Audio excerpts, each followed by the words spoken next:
Uma palavra tão linda, já quase esquecida, me fez recordar.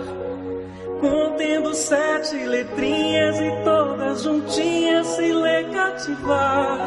Cativar é amar, é também carregar um pouquinho da dor que alguém tem que levar. Cativou, disse alguém, laços fortes criou. Responsável tu és pelo que cativou. Num deserto tão só, entre homem te vem. Vou tentar cativar, viver perto de alguém. Vou tentar cativar, viver perto de alguém.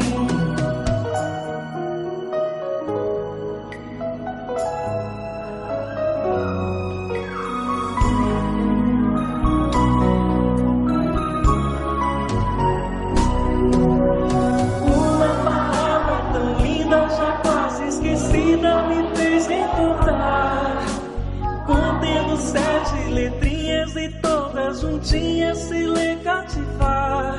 Cativar é amar, é também carregar um pouquinho da dor que alguém tem que levar. Cativou, disse alguém, laços fortes criou.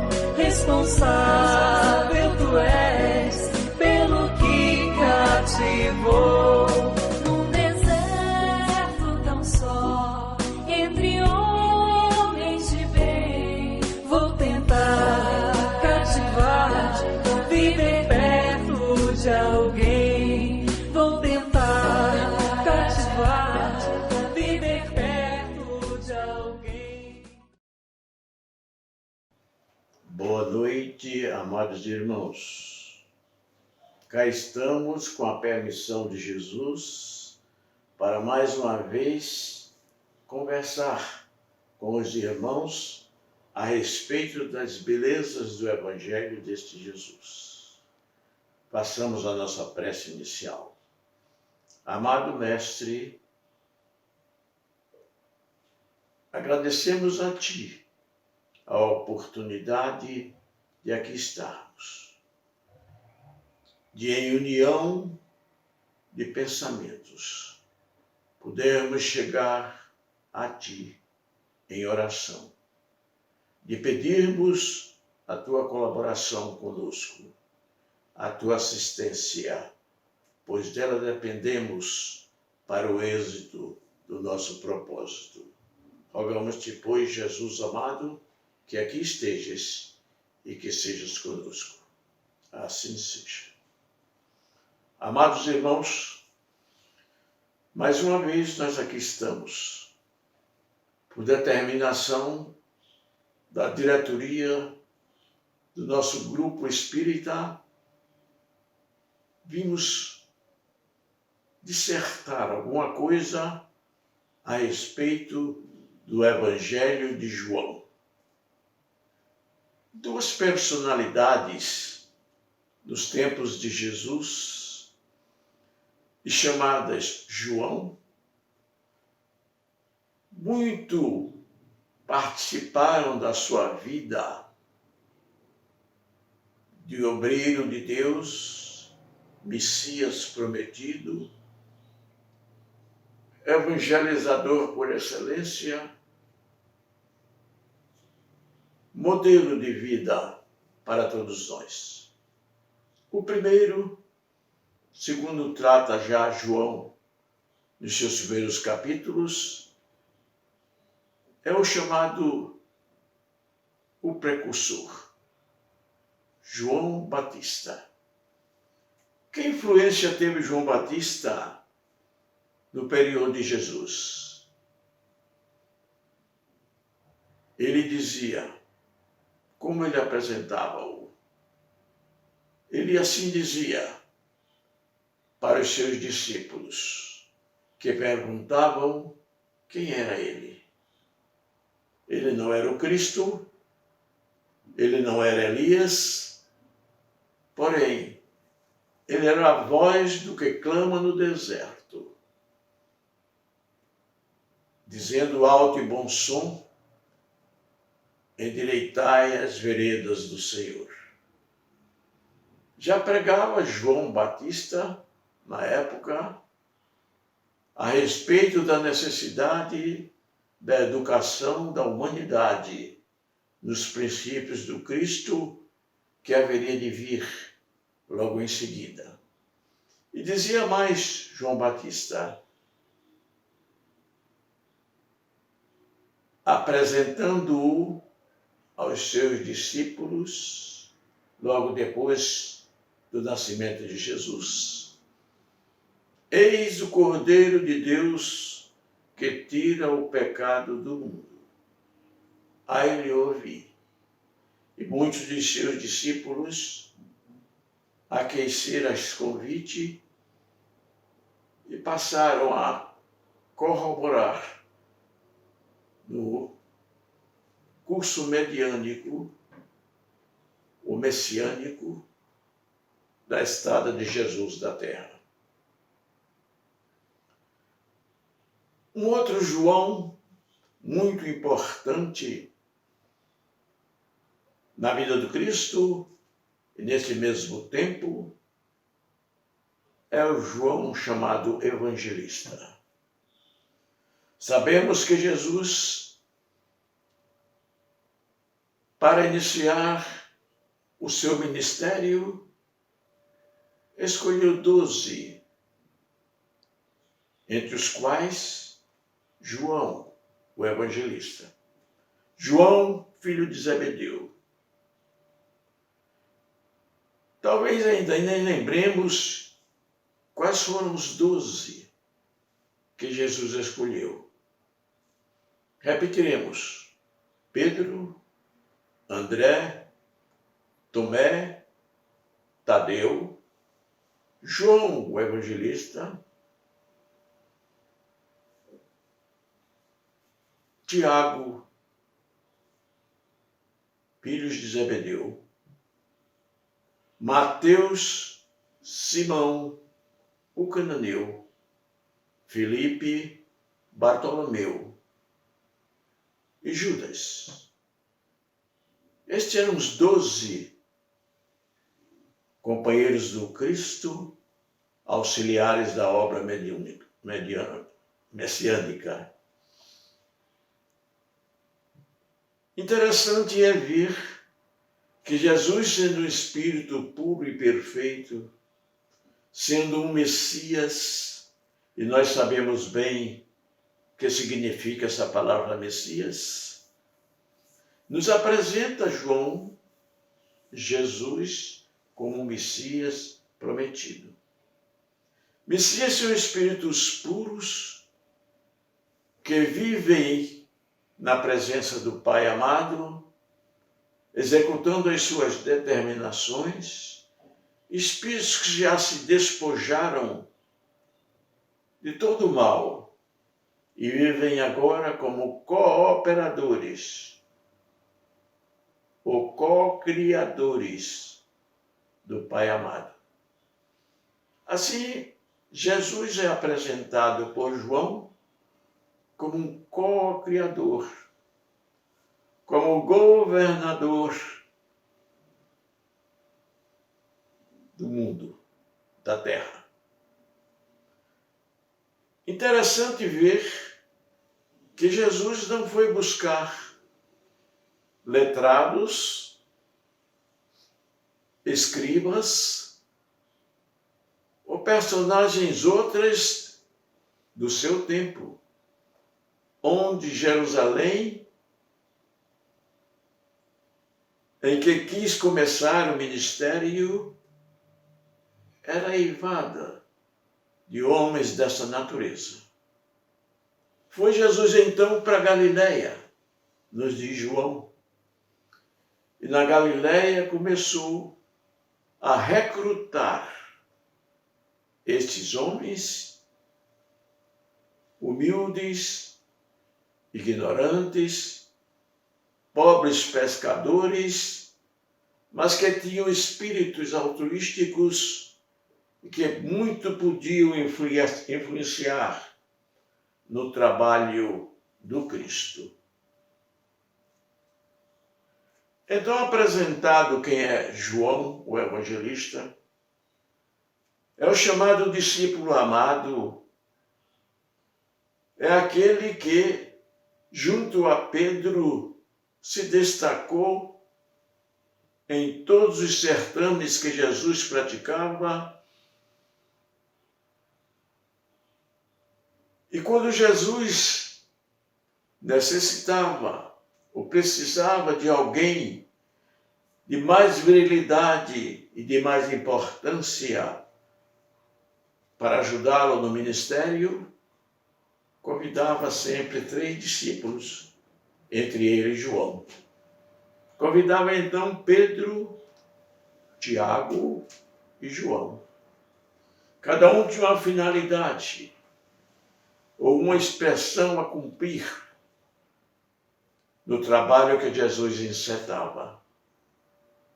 Vemos os 3, por exemplo, na transfiguração.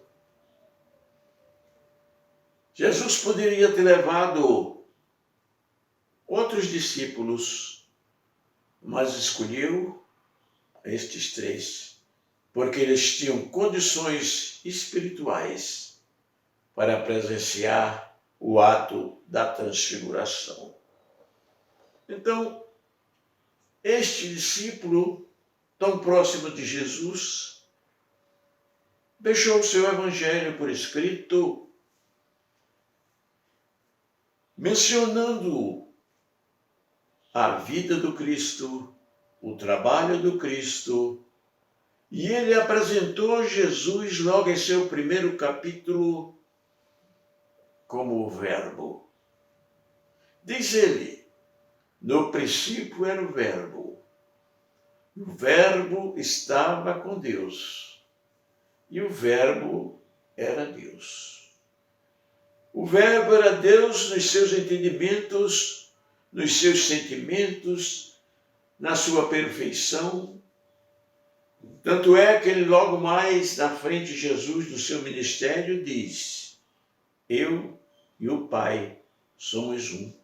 Somos um em pensamento, somos um em ação, somos um em deliberação, somos um em cocriação da humanidade toda, da terra em que nós vivemos. E Jesus, com esse discernimento, caminhando todas as horas, todos os momentos, em companhia de discípulos, tais quais João, que ainda dizia na frente, o Verbo se fez carne e habitou entre nós. Todas as coisas por ele foram feitas, e sem ele, nada do que foi feito se fez. Uma apresentação brilhante do Evangelho de João, da pessoa de Cristo.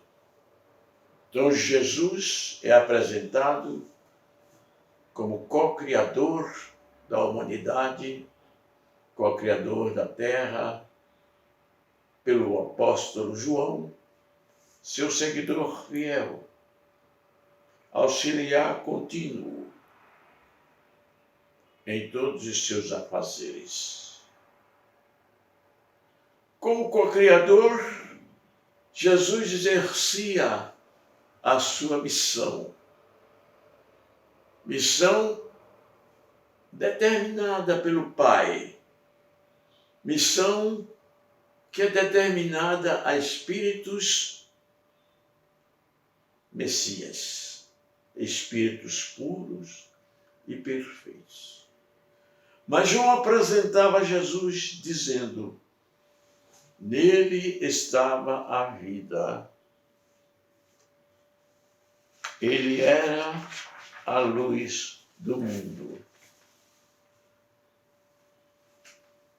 Caráter mais benigno e mais bonito, mais presente do que esta apresentação pode não existir. Nele estava a vida, e ele era a vida dos homens. Jesus começou o seu trabalho messiânico. E nesse trabalho messiânico, ajudado pelos diversos cooperadores, Jesus observava a situação do mundo, dos habitantes do mundo, que desvairados se perdiam nos pecados fatais ou nos erros fatais. E para isso ele tinha vindo ao mundo, dizendo: vim ao mundo não para ser servido, mas para servir. Deus amou o mundo de tal maneira que mandou Jesus, seu Filho amado, para ajudar a humanidade, dizendo então que todo aquele que cresce teria a vida que é Jesus, teria o pão da vida que é Jesus, seria a presença e a ajuda contínua deste Espírito puro e perfeito. Mas os homens não entendiam muito bem a linguagem de Jesus. Foi necessário então Jesus apresentar os seus ensinos por parábolas. E por parábolas, Jesus começou discernindo o mal do bem e mostrando a todos, dizendo-lhes: eu sou o caminho, a verdade e a vida. Todo aquele que em mim crer, ainda que esteja morto, viverá. Isto é, todo aquele que me seguir os ensinos, todo aquele que praticar o bem que eu ensino, todo aquele que tiver uma vida condigna para com toda a humanidade, todo aquele que amar o seu próximo como a si mesmo, todo aquele que fizer o bem a quem os maltrata, todo aquele que orar pelos que os perseguem, estes serão aptos a viver a vida, a seguir este caminho, a enxergar essa luz. Eu sou o caminho, eu sou a verdade. Essa é a verdade, porque é a vida. Passou Jesus então nas praias da Galileia e por toda a Judeia a ensinar. E ensinava através de parábolas. Parábolas que diziam bem de perto a razão dele estar e que dizia mais de perto ainda do amor de Deus por toda a humanidade. E assim exerceu o que se chamam milagres, que nada mais são do que ensinos através de palestras, de recomendações e de observações. O mundo assim distante de Deus criava aldeotas em cada mente, aldeotas de distanciamento, e sofriam com os reveses causados por essas aldeotas ou por estas criações. Vemos Jesus, por exemplo, encontrando com Nicodemos, que não entendia as palavras de Jesus, mas que, tocado pela beleza de suas palavras, disse a Jesus: Senhor, que posso fazer para herdar esta vida que nos pregas? E Jesus disse, como tu sendo homem letrado em Israel, não sabes o que é necessário fazer? Necessário é, Nicodemos, nascer de novo. Nascer da água e do Espírito.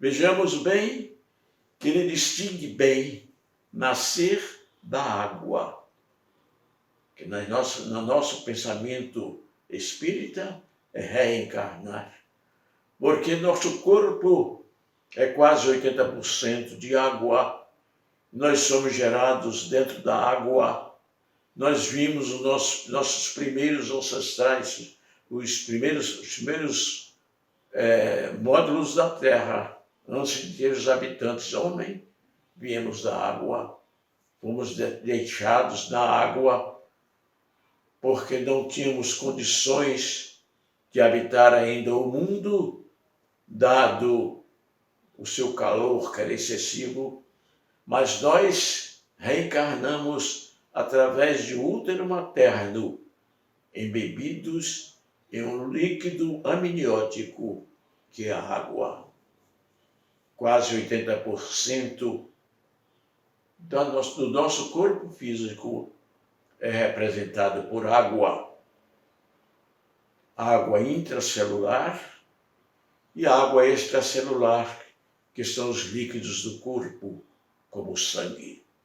Então, meus amados, Nicodemos tinha a aldeota dele formada sem pensar nessa necessidade. E era necessário também nascer do Espírito, isto é, transformar-se. Para que houvesse essa transformação, necessário era ele nascer novamente da água, para nascer do Espírito. A transformação do Espírito. Ser vivaz, ser bom, ser honesto, ser humilde, ser simples. Observar o seu irmão como ele mesmo. Essa era a pregação de Jesus, segundo nos relata João. Se nós formos mais na frente um pouco, vamos encontrar Jesus falando, perdoando, ensinando a perdoar pecados. E quão bela é a parábola do paralítico. Somos todos paralíticos, paralíticos do Espírito. Não enxergamos as benesses de Deus, as bênçãos que Ele nos traz continuamente. Somos paralíticos, sim. Precisamos corrigir essa paralisia. Na parábola do paralítico, Jesus ensinava, e rodeado de uma grande multidão, quando determinados homens traziam em um catre um cidadão paralítico, não andava. E ele queria ver Jesus. E ele era trazido por estes homens para vir aos pés de Jesus. Ao chegar onde Jesus estava, muito grande era a multidão. E quase não podiam entrar naquela casa. Resolveram então destelhar e fazer baixar o catre até a presença de Jesus. E Jesus, vendo aquele quadro, sabedor da aldeia triste que aquele paralítico se situava, apresentando-se no estado deplorável de paralisia física, Jesus falou ao espírito: Filho, perdoados te são os teus pecados. E a multidão,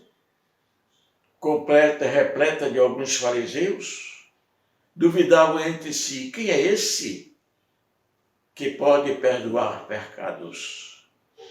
E Jesus, ouvindo o murmúrio, disse, em nome de Deus: o Filho do Homem, para que saibais que ele pode perdoar pecados, ele é autorizado por Deus para isto, virou-se para o paralítico e disse: levanta-te, toma a tua cama e anda.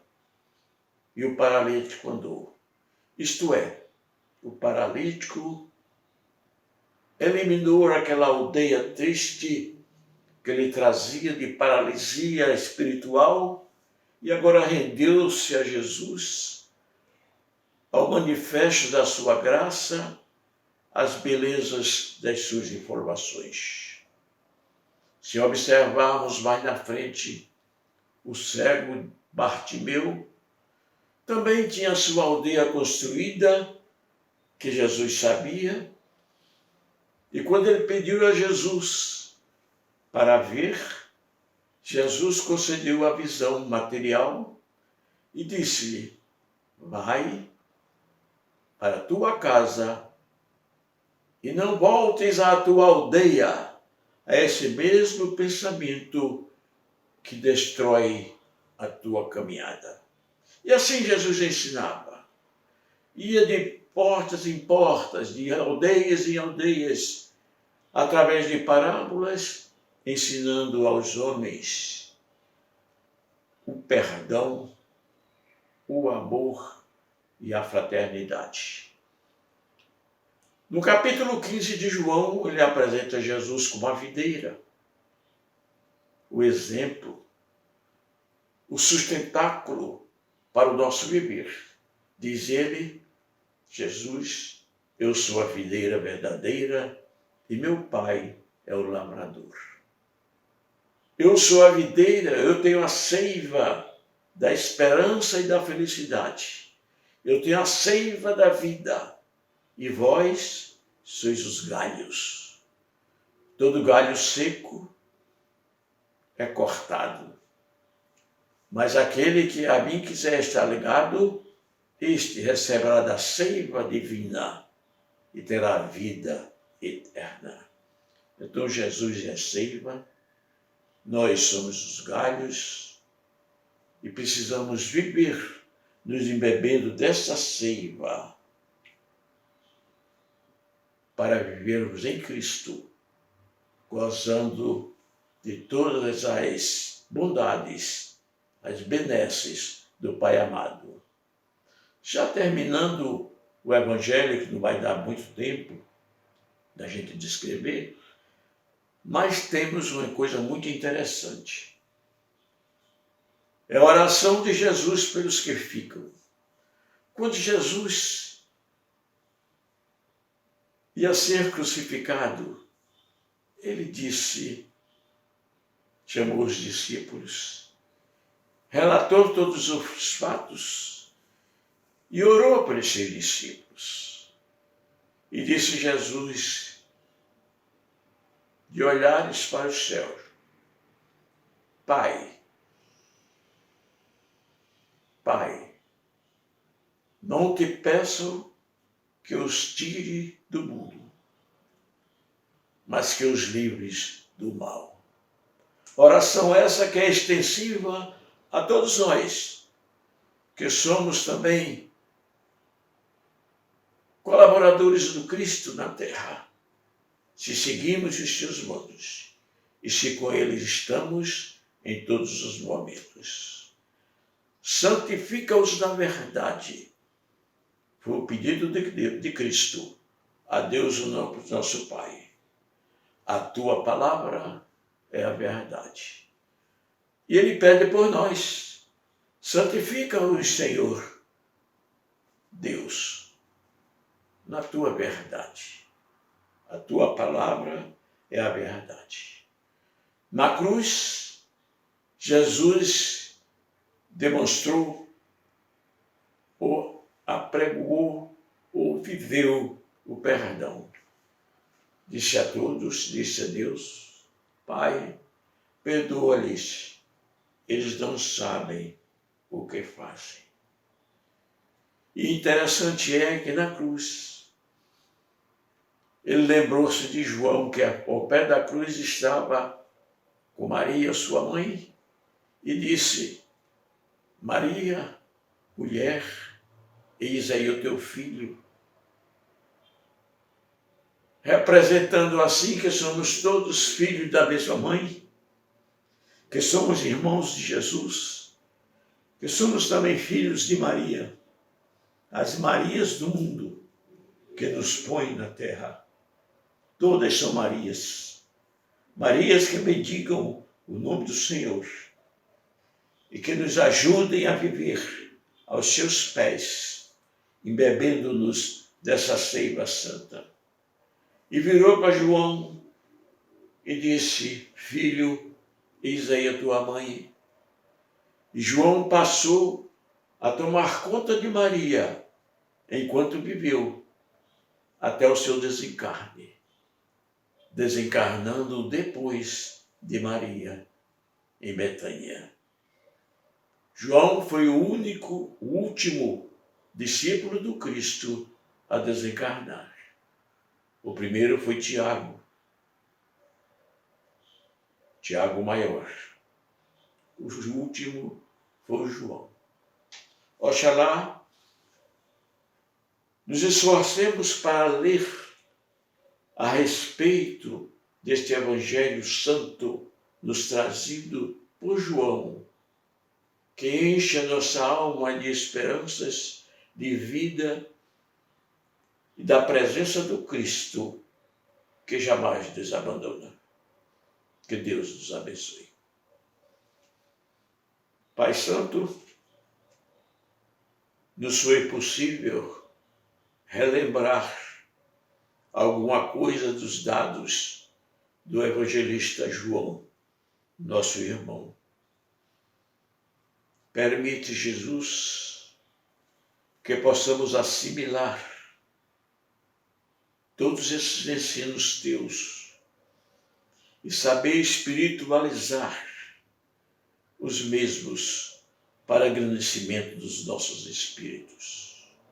Ajuda-nos a marchar confiante no teu amor, na tua presença, na tua bondade, e revestidos por essa seiva bendita que vem dessa videira verdadeira, cujo lavrador é o Pai, estejamos firmes na obra, no seguir, no servir aos nossos irmãos. Agora, Jesus, por teu amor, magnetiza estas águas aqui presentes, nela depositando tudo o que precisamos para seguirmos confiantes em Ti e para termos a vida condigna em todos os nossos momentos. Abençoa-nos, ajuda-nos, hoje e sempre. Assim seja.